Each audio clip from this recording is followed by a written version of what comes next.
Hey guys, Crypto King here, bringing you another episode on Tron. Guys, I know this is one I did a while back, been keeping an eye on. This is one I'm actually really excited about. I wasn't really aware of quite a few things, especially with Tether and the way you were able to trade in with the Tether. So, really, the idea behind Tether and using it is if you had a US or a British bank account that didn't allow you to transfer the funds, what the Tether allows you to do is purchase it with your bank account. It turns it into the Tether funds and then backed or comparable to the US dollar. And then it allows you to then purchase additional cryptos, things like that. I was not aware of that. I didn't understand that that's what the Tether allowed you to do.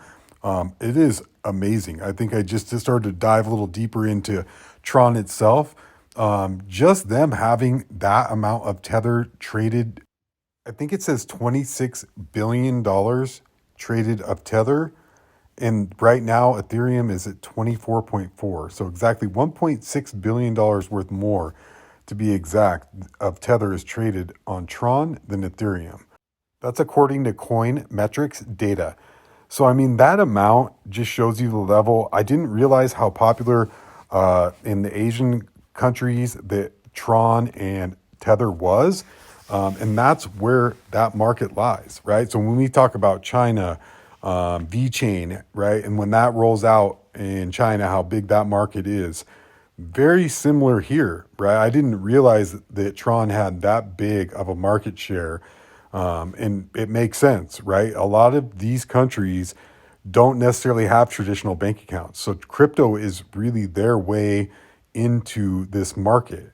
So if you look at, a lot of African countries, a lot of Asian countries, over half, maybe even more, you can look at maybe 70, 80% in some of these countries, do not have a traditional bank account. So crypto, I don't know if you've ever seen, there's a really neat story out of, I want to say it was Zimbabwe, about how the minutes started to be traded on cell phones and how valuable those became.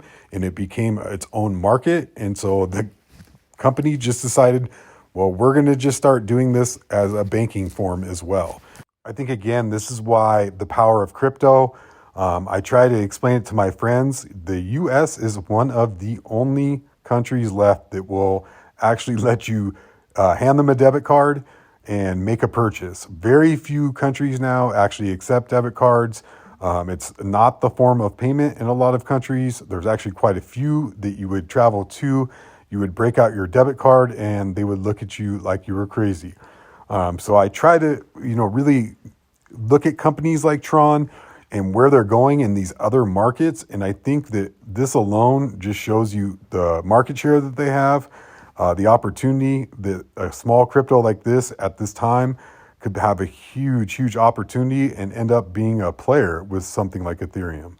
So I am going to figure out a way to get my hands on some of this Tron. Again, now that I'm aware of Tether and the way that this, you can convert the funds and, maybe out of a non-traditional U.S. bank account or one of these wallets that now will not accept a British or a U.S. bank account. It's just another opportunity, you guys. So yeah, I wanted to share this with you guys. I think Tron is a huge, huge opportunity. I was not aware of this market share. I would tell you guys, as always, do your research. I'm not here to give investment advice. I just think that this is another one, you guys, that has a huge market share. And when you look at that market share, I think that lays the ground for them to have a great business opportunity. So keep cryptoing, you guys. Crypto King out.